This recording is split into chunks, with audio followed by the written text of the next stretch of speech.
আসসালামু আলাইকুম। সম্মানিত দর্শক শ্রোতা সবাইকে ঈদের শুভেচ্ছা, ঈদ মোবারক। আপনারা জেনে থাকবেন স্পেনের রানী ইসাবেলা ১৪৯২ সালের ১ এপ্রিল মুসলিম সম্প্রদায়ের মানুষকে ধোঁকা দিয়েছিলেন, বোকা বানিয়েছিলেন। হাজার হাজার মানুষকে আগুনে পুড়িয়ে নৃশংসভাবে হত্যা করেছিলেন। ইতিহাসে এটিকে এপ্রিল ফুল হিসেবে আখ্যায়িত করা হয়। আহ, এটি কেন বললাম, নিশ্চয়ই আপনারা স্মরণ করতে পারেন গত পরশু জামাত এনসিপি সরকারের প্রধান উপদেষ্টা ডক্টর ইউনূস জাতির উদ্দেশ্যে দেওয়া ভাষণে আগামী এপ্রিল মাসে জাতীয় নির্বাচনের ঘোষণা দিয়েছেন। তো আমরা যারা বলেছিলাম যে ডক্টর মোহাম্মদ ইউনূস নির্বাচন দেবেন না, নিশ্চয়ই আপনারা এখন আঙ্গুল তুলবেন, বিশেষ করে আমার দিকে। নিশ্চয়ই আপনারা গালমন্দ করছেন যে লোকটা মিথ্যাচার করে বেড়ায়। সম্মানিত দর্শক শ্রোতা, অনুগ্রহপূর্বক আপনারা আজকের তারিখ দিয়ে খাতায় লিখে রাখুন, না, এপ্রিলে নির্বাচন তিনি দেবেন না, কখনোই দেবেন না। সঙ্গত কারণেই এপ্রিল মাসে যে একটি নির্বাচন দেয়া সম্ভব নয়, এটা ডক্টর ইউনূসের চেয়ে ভালো আর কে জানেন। আপনারা স্মরণ করতে পারেন, আমি মাত্র গত সপ্তাহেই বলেছিলাম যে ডিসেম্বরের মধ্যে যদি একটি নির্বাচন দিতে সরকারকে রাজনৈতিক নেতৃত্ব বাধ্য করতে না পারে, তাহলে তিনি কখনোই একটি নির্বাচন দেবেন না। আমি আমার কথাতে শুধু অটল আছি তা নয়, আপনাদেরকে আরো নতুন একটি তথ্য আজকে দিতে চাই, যেটা আপনাদের অনেক বেশি উপকারে লাগবে। আমি মনে করি ডক্টর মোহাম্মদ ইউনূস গণতন্ত্রকামী, দেশপ্রেমিক প্রতিটি মানুষকে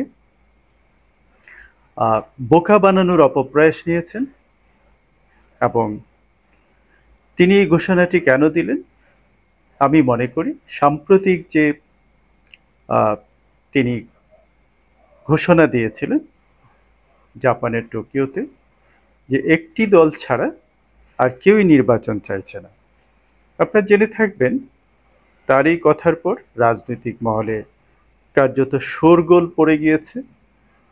প্রায় সকল রাজনৈতিক দল সমস্বরে ডিসেম্বরের মধ্যে নির্বাচনের দাবি জানিয়েছেন। তো এমন প্রেক্ষাপটে রাজনৈতিক দলগুলোর দাবিকে এবং তাদের এই উত্তেজনা প্রশমনে তিনি কৌশলগতভাবে অত্যন্ত সুদূর পরিকল্পনা নিয়ে তিনি এই ঘোষণাটি দিয়েছেন, আপাতত এই শোরগোল কিছুটা নিয়ন্ত্রণ করার জন্য। কার্যত নির্বাচন তিনি দেবেন না। আপনারা নিশ্চয় লক্ষ্য করেছেন,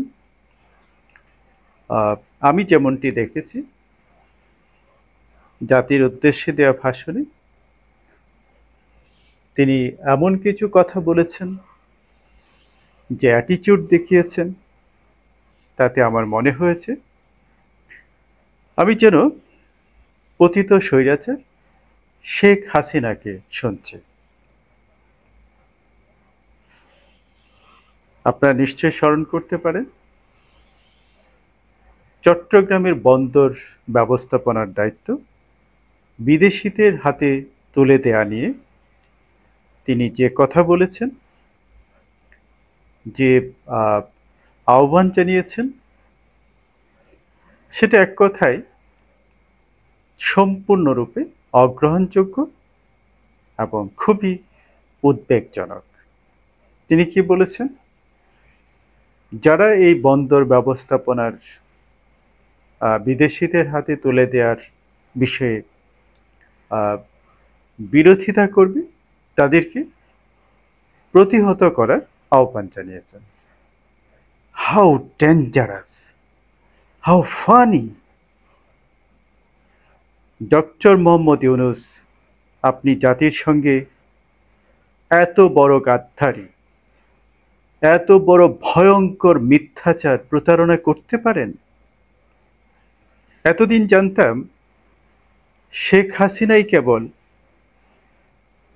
জনগণের দোহাই দিয়ে 15টি বছর মিথ্যাচার করে গেছেন। এখন দেখছি ডক্টর মোহাম্মদ ইউনূস হাসিনার চেয়ে মোটেও পিছিয়ে নেই, বরং কোনো কোনো ক্ষেত্রে মিথ্যাচার এবং অসৎ আচরণে শেখ হাসিনাকেও পিছনে ফেলে দিয়েছেন। আপনারা নিশ্চয়ই স্মরণ করতে পারেন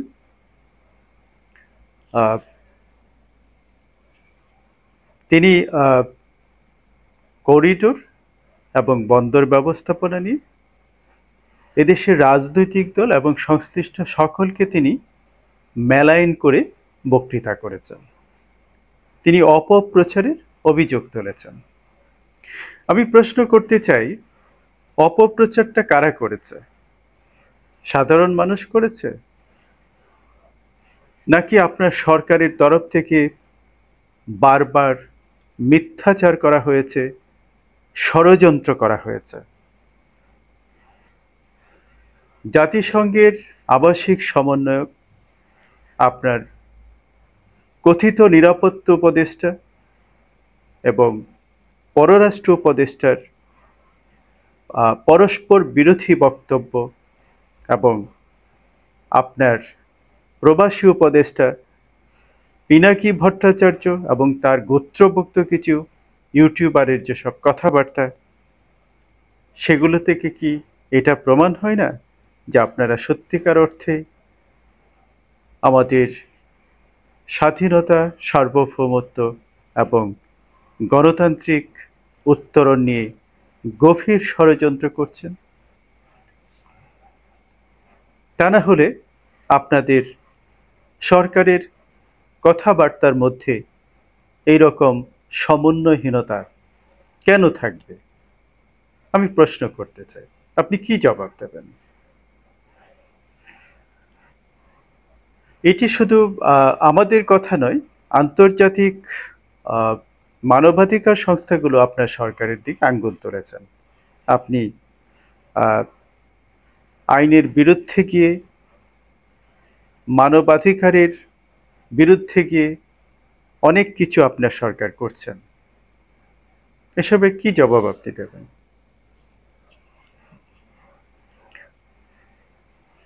আমি মনে করি ডক্টর মোহাম্মদ ইউনূস তার ভাষণে যে অ্যাটিটিউড দেখিয়েছেন, যে ধরনের কথাবার্তা বলেছেন, তাতে করে তিনি পা পাড়া দিয়ে ঝগড়া করতে চাইছেন, যাতে করে একটি পরিস্থিতির উদ্ভব ঘটানো যায় এবং বহুল প্রত্যাশিত নির্বাচনটি বিনষ্ট করা যায়, বানচাল করা যায়। তা না হলে ডক্টর মোহাম্মদ ইউনূস, আপনাকে আমি প্রশ্ন করতে চাই, বন্দর ব্যবস্থাপনার দায়িত্ব বিদেশিদের হাতে তুলে দেওয়ার বিরোধিতা যারা করবে তাদেরকে আপনি প্রতিহত করার আহ্বান জানিয়েছেন। কত শতাংশ মানুষ আপনার পক্ষে অবস্থান নিয়েছেন, সমর্থন জানিয়েছেন? মুক্তিযুদ্ধের, মহান মুক্তিযুদ্ধের বিরোধিতাকারী পরাজিত শক্তি, প্রতিক্রিয়াশীল গোষ্ঠী এবং তাদের কিছু দোসর ছাড়া আপনার প্রবাসী উপদেষ্টা পিনাকি ভট্টাচার্য এবং তার গোত্রভুক্ত দু একজন ইউটিউবার ছাড়া আর কারা আপনার এই বন্দর ব্যবস্থাপনার দায়িত্ব বিদেশিদের হাতে তুলে দেওয়ার ব্যাপারে সমর্থন জানিয়েছেন? বাংলাদেশের প্রায় সকল রাজনৈতিক দল আমাদের দেশপ্রেমিক সেনাবাহিনী, নৌ এবং বিমান বাহিনী সমস্বরে আপনার কাছে আহ্বান জানিয়েছেন, দাবি জানিয়েছেন, বারবার বলেছেন এসব বিষয় আপনার সরকারের কাজ নয়। এই সিদ্ধান্ত নেবে নির্বাচিত সংসদ তথা নির্বাচিত সরকার। তাহলে আপনি আপনার ভাষণে এই জাতীয় যে কথাবার্তা বলেছেন, আমি মনে করি আপনি পুরো জাতিকে হুমকি দিয়েছেন, বৃদ্ধাঙ্গুল প্রদর্শন করেছেন এবং এদেশের মানুষের আকাঙ্ক্ষার বিরুদ্ধে আপনি অবস্থান নিয়েছেন। আপনি সত্যিকার অর্থে হাসিনাময় হয়ে উঠেছেন। শেখ হাসিনা জীবন জনগণের উপর, জনগণের মাথায় কাঁঠাল ভেঙে মিথ্যাচার করতেন, অবলীলায় নিজের দোষ অন্যের ঘাড়ে ঠেলে দিতেন। আপনি ঠিক সেই চরিত্র ধারণ করেছেন। একথা বললে মোটেও অত্যুক্তি হবে না যে আপনি আজ সত্যিকার অর্থেই পতিত স্বৈরাচার শেখ হাসিনার চরিত্র ধারণ করেছেন। কোনো কোনো ক্ষেত্রে আপনি শেখ হাসিনাকেও ছাড়িয়ে গেছেন বলে আমি মনে করি।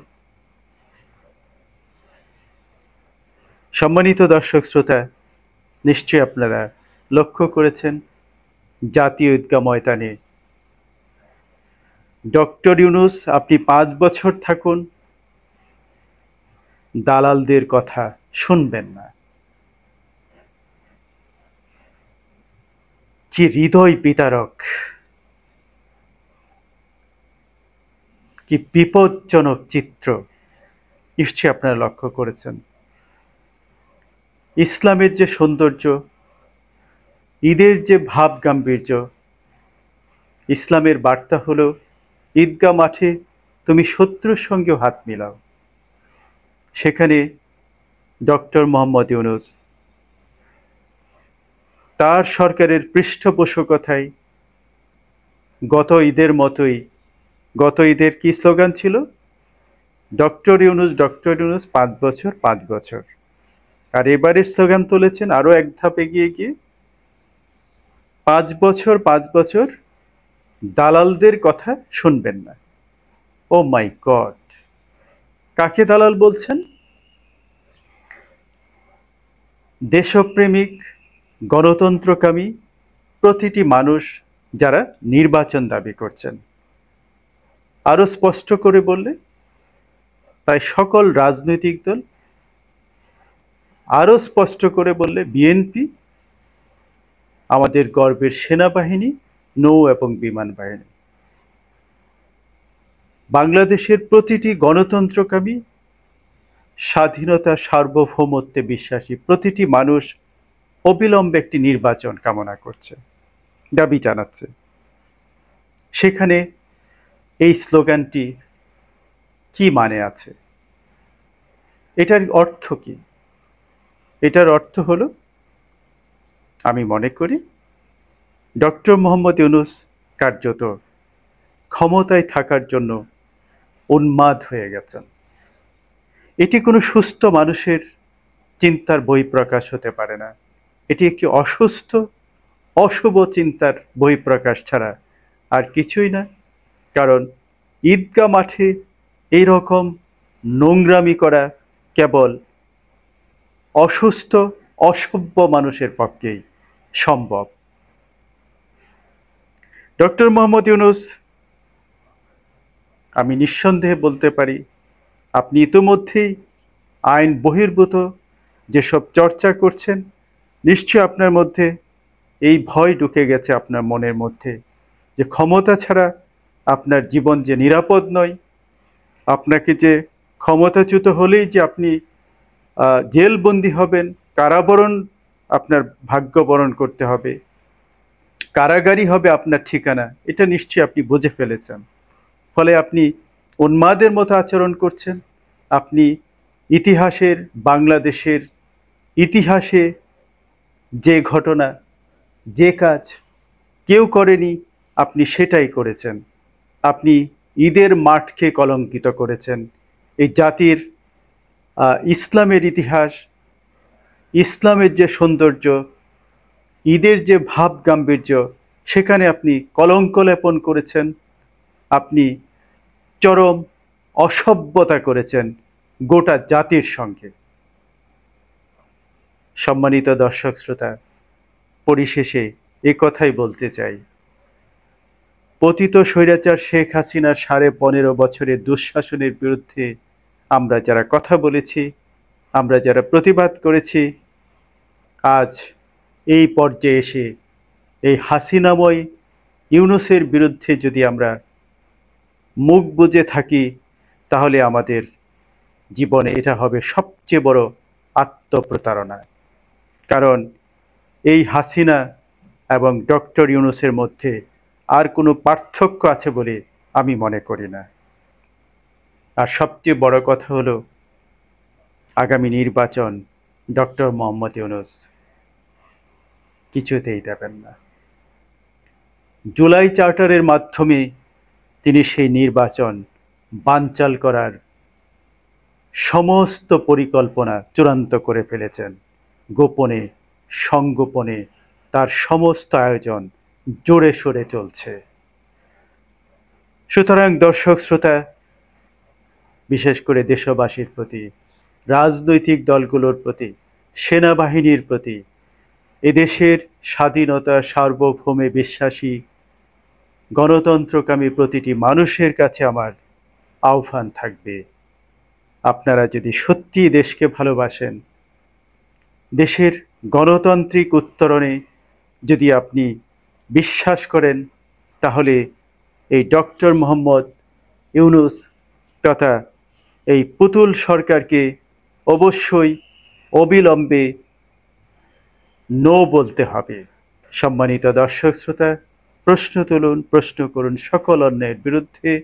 আল্লাহ হাফেজ।